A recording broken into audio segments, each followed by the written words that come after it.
Good morning বন্ধুরা, কেমন আছো তোমরা সবাই? আশা করি তোমরা সবাই খুব ভালো আছো আর আমরাও ভালো আছি। ব্লগ উইথ অর্কমু চ্যানেলে আমার বন্ধুদের সবাইকে ওয়েলকাম জানাই। তো বন্ধুরা, মোটামুটি এক সপ্তাহের মতন এখানে থাকলাম, তো সব কিছু তোমাদের সাথে শেয়ার করে উঠতে পারিনি। মানে কি বলো তো, এখানে এসে শরীরটাও সেরকম ঠিক যাচ্ছিল না। তো মায়ের বাড়ি এলে আরও দেখবে মানে মনে হয় কি যে এটা করছি এরকম একটা মনে হয়। তো যাই হোক, তো সব কিছু তোমাদের সাথে শেয়ার করতে পারিনি। আজকে তোমাদের দাদাভাই এসেছে আমাকে নিতে, সকাল এখন 8টার মতো বাজে। রেডি হয়ে গেছি, এই যে ব্যাগ ট্যাগ গোছানো কমপ্লিট হয়ে গেছে। বাবা গাড়িতে ব্যাগগুলো রাখতে গেল আর আমি এখন রেডি হয়ে নিচ্ছি। তো চলো বন্ধুরা, তোমরা সাথে থাকো আর আজকের ব্লগটা দেখতে থাকো। আশা করি তোমাদের ব্লগটা খুব ভালো লাগবে। আমি কিন্তু এখানে দেখো রেডি হতে বসে গেছি, অল্প একটু সাজুগুজু করে নিলাম। মন খারাপ থাকুক আর যাই থাকুক, মেয়েদের তো মেকআপ ছাড়া চলে না বলো। মেকআপ ঠিক করিনি, তাহলেও অল্প একটু যেটুকু না করলেই নয় মনে করো, সেটুকুই আর কি। স্নান করে নিয়েছিলাম সকাল সকাল উঠে, খুব গরম লাগছিল, রাত্রিবেলা ভালো করে ঘুম হয়নি, যে কারণে সকালে উঠে স্নান করে নিয়েছিলাম। তাই স্নান করে একটু সানস্ক্রিন লাগিয়ে রেডি হয়ে গেলাম। আর এখানে দেখো মা আলতা পরতে বসেছে, আমাকে বললো দে আমি তোকে আলতাটা পরিয়ে দিই। মানে একটা নিয়ম আছে যে শ্বশুরবাড়ি থেকে বাপের বাড়ি এলে আলতা পরতে হয়, আবার বাপের বাড়ি ফিরে গেলে আলতা পরতে হয়। যাই হোক, তো এটা আমি খুব মানি আর কি, আমার ভালো লাগে মানতে। তো যে কারণে আমি কিন্তু আলতাটা এখানে পরে নিলাম। আর তারপর দেখো এখানে কিন্তু সবারই সঙ্গে দেখা করে নিলাম। তো এরপর কিন্তু বাড়ি ফেরার পালা। সবাই মানে দাঁড়াতে এসেছে, সবারই একটা মন খারাপ। এখানে আমি গিয়েছিলাম বড়মার বাড়িতে দেখা করতে, তো বড়মার সঙ্গে দেখা করে নিলাম। আর এখানে দেখো জেঠু, ছর্দি ভাই, বাবা সবাই দাঁড়িয়েছে আর কি। এই যে বড়মাও এসছে আমাদের সাথে দেখা করতে। তো খারাপ লাগলেও তো কিছু করার নেই, আর বলো এটাই তো নিয়ম, আসবো আবার যাব তবেই তো আবার আসবো, তাই না? তো কি করব বলো, যেতে তো হবেই। মন খারাপ লাগলেও উপায় নেই। এই যে মায়ের মনটা কিন্তু ভীষণ খারাপ যে আমি এতদিন ছিলাম, বাবান ছিল, তারপর ধরো মায়ের শরীরটাও একটু খারাপ আছে, আর তারপর ববিও চলে যাচ্ছে। তো দু মেয়ে একসাথে চলে যাচ্ছে, যে কারণে মায়ের মনটা কিন্তু আরও বেশি খারাপ। তো যাই হোক, এখানে সবারই সঙ্গে দেখা করে সবাইকে টাটা দিয়ে এরপর কিন্তু ফাইনালি বেরিয়ে পড়লাম। কারণ তোমাদের দাদাভাই কিন্তু মানে যে পরে আমাকে নামিয়ে আবার ডিউটি বেরোবে, যে কারণে আর মানে কি বলবো, দাঁড়ানো সম্ভব হচ্ছিল না। এই যে চলো এখানে বেরিয়ে পড়েছি। আর বেরোতে হঠাৎ করে মনে পড়ে যে আমি কিন্তু চার্জারটা নিয়ে আসতে ভুলে গেছি। দিয়ে তোমাদের দাদাভাইকে সেটা বললাম, দিয়ে এখানে কিন্তু আমি প্রচণ্ড বোকা খেলাম। দেখো বাবা আবার এসেছে, এখানে আবার 2 মিনিট গাড়িটা দাঁড়িয়েছিল, 2 থেকে 3 মিনিট। আর ববিকে বললাম যা ওখানে আছে, যেখানে ছিল আর কি চার্জারটা বলে দিলাম, ও আবার দৌড়ে গিয়ে চার্জার আনতে গেল। আর তোমাদের দাদাভাই কিন্তু এখানে আমাকে প্রচণ্ড বকেছে। এই দেখো ববি কিন্তু চার্জার নিয়ে চলে এসেছে। তো যে কারণে মনটা আমার একটু খারাপ হয়ে গেল। একে তো মন খারাপ ছিল, এই যে ধর্মরাজ মন্দির প্রণাম করে কিন্তু বেরিয়ে পড়লাম। একে মন খারাপ, তারপর তোমাদের দাদাভাই এমন বকা দিয়েছে যে আরও মন খারাপ হয়ে গেছে। তো কি করব, মন খারাপ থাকুক আর ভালো থাকুক, কিছু তো আর করার নেই। দোষ করেছি তো বকুনি তো খেতেই হবে বলো। আর সব কিছু কি মনে করে নিয়ে আসা সম্ভব হয়? এক দুটো দেখবে ভুলে যাওয়া যায়। বাপের বাড়ি কিন্তু এমনই একটা জায়গা যে যেখানে কিন্তু কোনো বাঁধা ধরার নিয়ম তোমার জন্য প্রযোজ্য নয়। তো মানে যেটা তোমার ইচ্ছে তুমি সেটাই করতে পারো, যেটা তোমার ইচ্ছে সেরকমভাবেই চলতে পারো। কিন্তু সেরকমটা তো শ্বশুরবাড়িতে হয় না বলো, সবারই ক্ষেত্রেই তাই, আমার ক্ষেত্রেও কিন্তু তার ব্যতিক্রম নয়। তো যাই হোক, মনে একরাশ চিন্তা ভাবনা নিয়ে কিন্তু আমরা এখানে বেরিয়ে পড়েছি। খুব খারাপ লাগছে, এতদিন একটা অন্যরকমভাবে ছিলাম, ধরো যে আমি কি খাবো, কি খেতে পছন্দ করি, আমার মা কিন্তু সেগুলোই পছন্দ করে রান্না করছিল। তো যাই হোক, মানে কি বলো তো, এখন তো বাপের বাড়ির ধরো অতিথি হয়ে গেছি, তো যে কারণে গেলে একটু বেশি প্যাম্পার করা হয় যে এই কটা দিন আসবে তো কি খাবে না খাবে, এটা ভালো লাগে ওটা ভালো লাগে করে দিই। তো দেখো তোমাদের সাথে কথা বলতে বলতে কিন্তু এখানে বাপের বাড়ি থেকে শ্বশুর বাড়ি পৌঁছেই গেলাম বন্ধুরা। তো এই যে চলে এসেছি, মন খুব খারাপ লাগছে, পিছন থেকেই মনটা টানছে, কিন্তু কিছু তার করার নেই বলো। আর এসেই কিন্তু আমি একদম নিজের ফর্মে চলে এসেছি, মায়ের সাথে বাবার সাথে দেখা করে একদম ঝাড়ু হাতে লেগে পড়েছি সমস্ত বাড়ির কাজকর্ম করতে। এসে দেখি রুমটার এত খারাপ অবস্থা, আগের দিন একটুখানি ঝড় বৃষ্টি হয়েছিল, তো সব রুম টুম পরিষ্কার করে এখানে দেখো আমি এক গাদা কাপড় নিয়ে কিন্তু বসে পড়েছি। মানে বলে না হাঁড়ি ঘরের যাটা হাঁড়ি ঘরের বয়, তো সেই আর কি। তো তারপর কিন্তু আর দুপুরবেলা তোমাদের সাথে কোনো রকম ব্লগ শেয়ার করে উঠতে পারিনি। এখানে দেখো মা তরমুজ কাটছিল, নিয়ে এসেছিলাম। তো বন্ধুরা দেখলে তো বিকেলবেলা তরমুজ খেলাম, আর চাটা খাইনি, আর প্রচণ্ড গরম। আর এখন এই যে আটা মেখে নিয়েছি, এদিকে মা রুটিগুলো আমাকে বেলে দিল, এখানে রুটিগুলো করে নিচ্ছি। আর এই যে এইদিকে দেখো ডিম সেদ্ধ হতে বসিয়েছি, আজকে রাতে হবে ডিমের কারি আর রুটি। আর প্রচন্ড কিন্তু গরম, তোমাদের ওখানে কেমন গরম আমাকে কিন্তু অবশ্যই কমেন্টে জানাবে। তো চলো বন্ধুরা, তোমরা সাথে থাকো আর ভিডিওটা দেখতে থাকো, আমি কিন্তু রুটিগুলো করে নিই। আর রুটি ফুললে কিন্তু খুব ভালো লাগে, তাই না বলো? রুটি করা কমপ্লিট হয়ে গেছে বন্ধুরা। তো দেখো একদম ঘেমে কিন্তু অবস্থা খারাপ, এত গরম। আর এদিকে কিন্তু ডিমগুলো এখনো সেদ্ধ হয়নি, আরও 5 মিনিটের মতন হলে সেদ্ধ হয়ে যাবে। আর এদিকে কুকারে ডিমের মধ্যে আলু দেব, ডিম কারির মধ্যে, তো সেই জন্য আলুটা কিন্তু এখানে সেদ্ধ হতে বসানো হয়েছে। আর মা ডিমের কারিতে পেঁয়াজ টেয়াজ সব লাগবে, সেই জন্য মা কিন্তু এখানে ইয়েগুলো মশলাগুলো কেটে নিচ্ছে, পেঁয়াজ, আদা, রসুন, টমেটো। আর এদিকে কালকে শাক রান্না হবে, সেই শাকগুলো কিন্তু আজকে রাতের থেকে মানে বেছে রাখছে, যে কারণে সকালবেলা খুব জলদি থাকে তো তোমাদের দাদাভাই টিফিন নিয়ে যায় ধরো, তো ওই জন্য মা কিন্তু শাকগুলো আজকে রাত্রেবেলাতে বেছে রেখে দিচ্ছে। এটা কি পেস্ট করবে মা? এইটু পেস্ট করবে। আচ্ছা আচ্ছা। কুকারের এই যে সমস্যা, কুকারটাকে ধরে এরকম ভাবে কিছুক্ষণ রাখতে হয়, তারপরে কিন্তু এটা লাগে। 2 থেকে 5 মিনিট মানে ছেড়ে দিতে হয় গরম হওয়ার জন্য। এই যে দেখো, এই ধরলাম, এরপর কিন্তু মনে হচ্ছে লেগে গেছে। একবার দেখি, দাঁড়াও। হ্যাঁ, কুকারটা লেগে গেছে। চলো 2 থেকে 3টে সিটি পড়ে যাক, তারপর কিন্তু কুকারটা বন্ধ করে দেবো।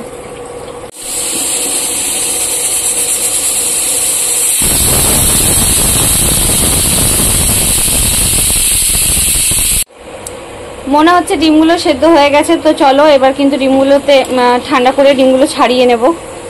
আমি মেশিনটা বন্ধ করে দিলাম, চলো ডিমগুলো ছাড়িয়ে নিই।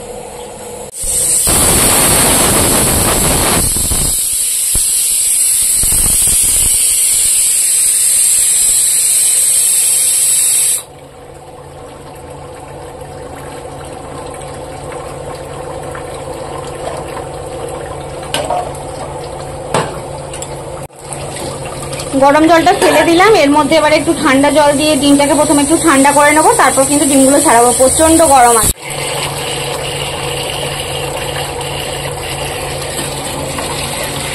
ঠান্ডা হয়ে যাক, তারপর ডিমগুলোকে ছাড়াবো।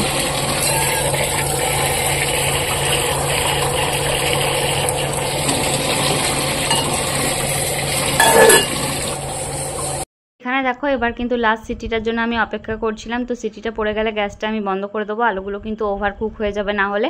ব্যাস, এই যে লাস্ট সিটি পড়ে গেল, আমি কিন্তু কুকারটা বন্ধ করে দিলাম। এদিকে ডিমগুলোতে ঠান্ডা জল দিয়ে রেখেছিলাম যাতে ডিমগুলো একটু ঠান্ডা হয়ে যায়।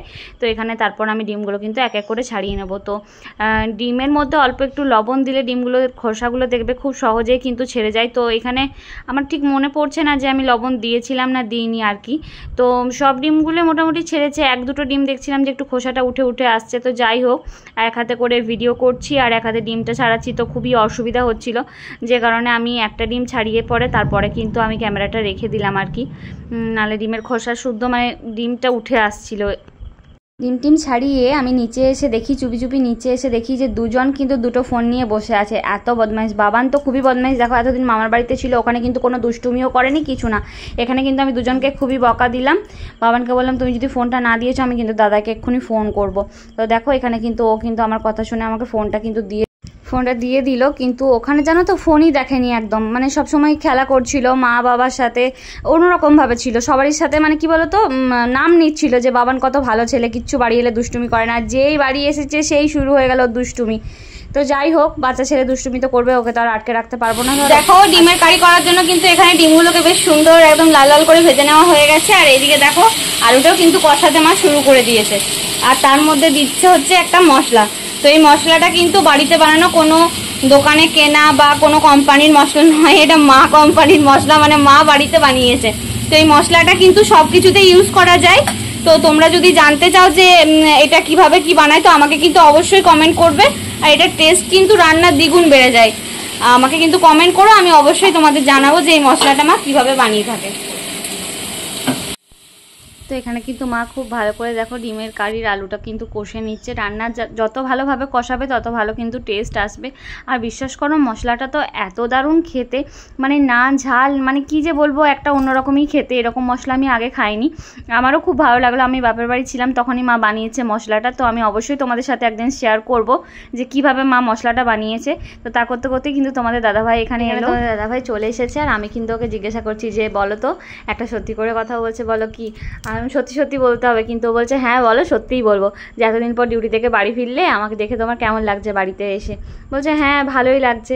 হ্যাঁ, তা ও জানো তো মানে খুব লাজুক টাইপের, মানে বলতে চায় না। তারপর তো ক্যামেরা অন করেছি, তো আরোই বলতে যাচ্ছে না। তো যাই হোক, তো এখানে একটু দুজন মিলে খুনসুটি করছিলাম ওই আর কি। তারপর ও চলে গেল ও ফ্রেশ হতে। তো বন্ধুরা এদিকে দেখো ডিমের কারি কিন্তু হয়ে গেছে। এটা মা বানালো ডিমের কারি, আমি সমস্ত জোগাড় যন্ত্র করে দিলাম। আর এই যে এইদিকে বাবানের জন্য কিন্তু ও এগরোল খেতে খুব পছন্দ করে, তো এত গরমের মধ্যে বাইরে থেকে তো কিনে দেওয়া ঠিক হবে না, তো ওকে আমি এরকম ভাবে বাড়িতে করে দিই। ও বললো যে মাম্মা আমি এগরোলের মতো খাবো, আমাকে ওটা করে দাও বাড়িতে, তো সেইটাই ওকে করে দিচ্ছি আর কি। এদিকে তাওয়াটা গরম হয়ে গেছে, আর এই যে ডিমটা একটু লবণ দিয়ে দেবো সামান্য, ডিমটা ভালো করে ফেটিয়ে নেবো। বন্ধ করে দেখো এই যে একদম সামান্য পরিমাণে লবণ নিয়েছি, এই লবণটা দিয়ে ভালো করে কিন্তু ফেটিয়ে নেব। এটার মধ্যে পেঁয়াজ লঙ্কা তোমরা অ্যাড করতে পারো, কিন্তু বাবান যেহেতু খায় না, ধরো বাচ্চা তো ওকে লঙ্কা টঙ্কা দেওয়াটা ঠিকও হবে না, খেতেও পারবে না আর কি, তো সেই জন্য আজকে শুধু সিম্পল ডিম দিয়েই করে দেবো। ব্যাস এটা কিন্তু আমার খুব ভালোভাবে ফাটানো হয়ে গেছে।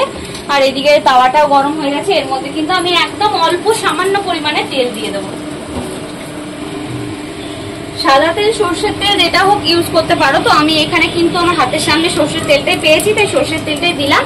আর একদম দেখো একদম অল্প পরিমাণে তেলটা দেবো, কিন্তু যাতে মানে ডিমটা ধরে না যায়। ব্যাস তেলটা দিয়ে খুব ভালো করে আমি তাওয়ার মধ্যে তোমার ইয়ে করে নেবো, গোটাটাই ছড়িয়ে নেবো। এই যে পুরো তাওয়াটাকে ভালো করে ছড়িয়ে নিলাম। গ্যাসের ফ্লেমটা কিন্তু কমে রেখেছি। চলো এরপর কিন্তু ডিমটা দিয়ে দেবো।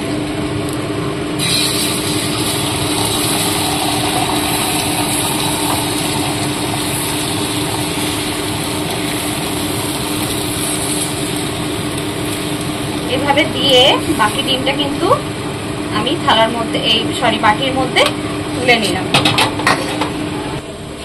এই যে বাড়িতে বানানো রুটি, এটা কিন্তু ময়দা না আটার রুটি, এটা কিন্তু এরপর এই যে ডিমটার মধ্যে খুব ভালো করে বসিয়ে নেব।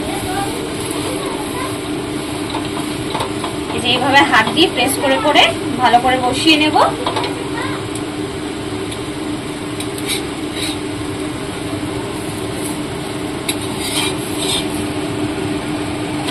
দেখো আমাদের কিন্তু এগরোলটা তৈরি হয়ে গেল, বাচ্চাদের মন ভোলানো এগরোল তৈরি। এর মধ্যে ধরো বাড়িতে যখন পেঁয়াজ টেয়াজ শসা সবকিছু দিয়েই করে নিতে পারো, তো আমি শুধু এরকম সিম্পল ভাবে করলাম। ও কিন্তু এটা খেতে খুব পছন্দ করে, তো এটা কিন্তু ওকে খাইয়ে দেবো। আর এই যে এই অল্প একটু ডিম রইলো, এটা কিন্তু এই যে উপরে দিয়ে দেবো।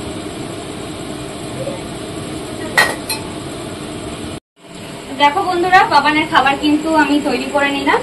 বাচ্চাদেরকে মাঝে মাঝে এরকম করে দিলে কিন্তু ওরা বেশ খেতে পছন্দ করে। বাবানকে যদি সবজি রুটি বা ডাল রুটি দিই, রোজ দিন কি আমাদেরই একই রকম খাবার খেতে ভালো লাগে বলো, তো ওই জন্য ওকে কিন্তু ডিমটা আজকে এইভাবে করে দিলাম। সেদ্ধ ডিম মানে কারি ঝোল করা ডিমও ওকে দিই খাবারে, আজকে এইভাবে দিলাম। একটু টেস্টটা মানে চেঞ্জ করা দরকার, ওদেরও তো খেতে ইচ্ছে করে তাই না। তো চলো এখানে বাবানের খাবারটা বেড়ে নিয়েছি, আর এদিকে আমার বোনকে খাবার দিয়ে দেবো। এক এক করে খেয়ে নিলেই হবে। 10:30টার মতন বাজে, সকালবেলা এসেছি তো, দিয়ে তোমার একটু মনে হচ্ছে রেস্ট নিয়ে আর কি। যাই হোক দুপুরবেলা একটু শুয়েছিলাম, তো আমার বোন আবার কারির ডিম খায় না, ওর জন্য এখানে সেদ্ধ ডিম। তো চলো বোনের খাবারটা বেড়ে নিই। ডিমের কারিটা কিন্তু একদম হোটেলের মতন হয়েছে। দেখো এরকম ডিম ভাজা দেখলে কিন্তু একদম হোটেলের কথা মনে পড়ে যায়। হোটেলের ডিমের কারি আর ভাত, তাই না? কটা আলু দেবো বল তোকে? একটা একটু দিয়ে দুটো নে। তুই যে কি খাস আমি বুঝতেই পারি না। দেখ এতে হয়ে যাবে। আর রুটি কটা দেবো? দুটো? একটা। না খেলেই পারতিস রাত্রিবেলা।